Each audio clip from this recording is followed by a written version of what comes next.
Hey everyone, it's Liz here. Apologies for just a random video. I'm not looking my best, but I had to make this video, because, well, it's all fresh in my head. Whew. I'm not feeling great today.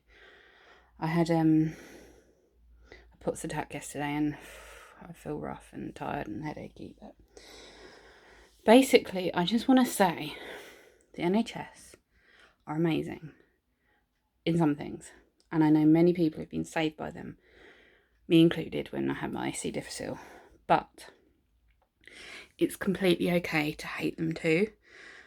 And especially if you've had bad experiences like me, or if you've had chronic illnesses and you've not been believed for years and years, and you've had to go privately only to be told you were right all along, the NHS missed all these glaringly obvious problems. It's fine. And the reason I'm doing this video is because I'm so angry, as you can probably maybe tell. So a lot of you know that I've had numb feet, numb legs, lower legs from my knees down since last year, almost exactly a year next month. And I ended up in hospital because of it. Then I contracted C. difficile, and it kind of put a halt on all my testing for my numbness. I wrote to my Sjogren's doctor because I thought it's nerve related. Sjogren's can interact with that. She said she thought it was small fibre neuropathy. That's just from listening to my symptoms. I had nerve conduction tests in September last year and was told my nerves were fine. No reactions to my muscles though. So I didn't know what that meant. I was told that my numbness would just go as quickly as it came on. Probably my depression that may have caused it, and I'd be fine. Oh, I needed to lose weight. I knew that, but it wasn't like gonna solve it. I think it was earlier this year, maybe January or February, I had thermal tests in the neurophysiology department at Addenbrooke's. This is where they put sensors on your feet and your legs, and you have to say if you can feel the heat and the cold. So, okay, fine. I remember getting I think it was an email with a letter earlier this year saying that my results were that I'm not reacting the way I should be to feeling temperature. That was quite obvious to me anyway. So, okay, fine. And then I was supposed to have a neurology appointment in April this year, and obviously that got postponed because COVID then came into the world. So I've given it a few months, and my feet are getting more shooting pains, and I'm getting numbness in my thumb and my second finger and the left hand. So I thought, I'll contact the hospital, see if they're starting to book in any of the outpatient appointments yet, because mine was actually urgent and originally referred as urgent. I was told I'd been taken off the waiting list, completely removed. Don't know why. Told to contact my GP. Contacted my GP, who is fine and it's not their issue, but I was told, it's because they can't do the small fibromyalgia test, the biopsy that you have from your leg, ankle, wherever it is, because there's no point. Well, they can't do it at Addenbrooke's apparently, which I was told by a different neurologist at a different hospital. His colleague who works at Addenbrooke's actually does the biopsies. That's a lie. Then I was also told that a letter had been sent to me, which I obviously haven't received, earlier this year, possibly maybe April, May time, because, I don't know, saying that my appointment had been cancelled because I can't do the biopsy because I have small fibre neuropathy, which had shown up on my nerve conduction tests in September last year. I was just floored. I was like, hang on. I had the nerve conduction test when I was in another hospital last year. I then spent 5 weeks in Addenbrooke's, the place where I had the test and my results were, and they didn't tell me.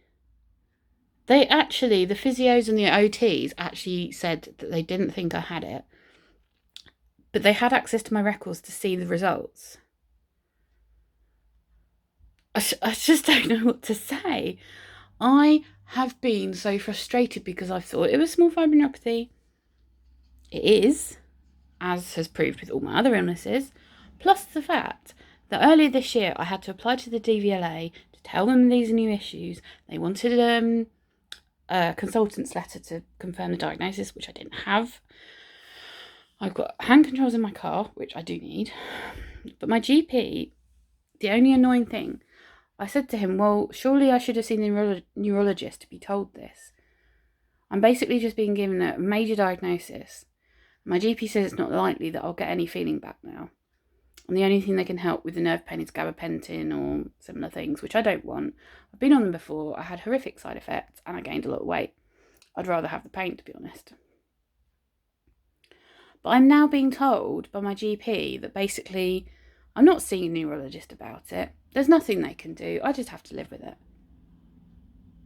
Like, hello. And also, apparently the letter also said I needed blood tests for B12 and folate because obviously that can affect your nerves. Was that done? No. I've been to my doctors in the last 2 or 3 weeks for 2 blood tests. And they've had this letter for goodness knows how many months. Oh, and apparently I need a genetic test, which they can't do at the doctor's surgery. Apparently I've got to ask Queen Square in London, where I have my POTS appointments for that. By some miracle, I've got a phone appointment in 2 days with my POTS doctors at Queen Square. But they have no clue what's been going on with my now diagnosed small fibromyalgia, and they're not going to be too impressed when I ask if they can do this test. So I'm going to my doctor's surgery tomorrow morning to have blood tests for the B12 and folate. And I'm going to get a copy of this letter because I need the letter A for the diagnosis so I can have it on file, B so I can send it to the DVLA, and C so I know what genetic test is called. My doctor couldn't even pronounce it. Something to do with the autonomic system. And I'm like, what's that got to do with my small fibromyalgia? I literally want to scream and shout and tear my hair out and smash my head against a brick wall. I'm literally beyond words, and this has done nothing for my mental health. I've been so good. I've got so much better with the help of mind. Just being in lockdown has helped me as well. And now my trust for doctors, it was 0 before, is now at like -10. Literally, I know that they've been struggling with COVID, and I know that they haven't been on top of things, but a lot of the secretaries have been doing nothing because they've had no major outpatients clinics, and they've been sitting on this appointment letter, well, not appointment letter, like just letter in general, for months. I just despair. And the thing is, why I say it's okay to be angry is because it is. We've got a family friend, okay, who he's in his maybe late 60s, early 70s, probably in his 70s. At the beginning of the year, he had to have 3 heart stents put in his heart at a local hospital because his heart was so severely damaged. He was told he needed an urgent heart, not transplant, what's it called? Bypass, like a triple heart bypass. Otherwise he'd die. So the stents were put in to keep him alive, basically. He was told he had his pre-op 3 days after lockdown started. He was supposed to have his operation. Yeah, he was denied the operation. And he's still waiting. And it's July. My mum saw him the other day, and he looks like he's on death's door. He's very thin. He's very pale. He's out of breath all the time. And he could collapse from a heart attack at any point.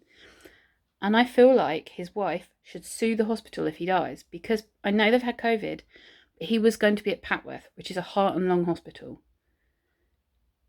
And they cancelled his operation, which could mean that he dies now.